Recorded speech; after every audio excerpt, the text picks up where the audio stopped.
ভারতবর্ষের একটি এমন রহস্যময় মন্দির যেখানে সুনামি এসো 2 কিলোমিটার পিছে চলে গিয়েছিল।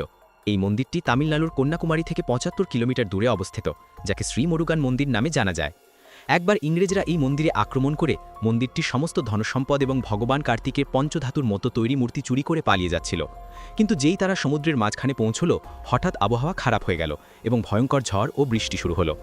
নাবিকেরা বলল যে এটা তো মূর্তির প্রকোপ, আমরা এটাকে নিয়ে যেতে পারবো না, নইলে আমরা সবাই মারা যাব। তখন তারা নিজেদের প্রাণ বাঁচাতে মূর্তিটিকে সমুদ্রে ফেলে দিল, যার পরে ঝড় শান্ত হয়ে গেল।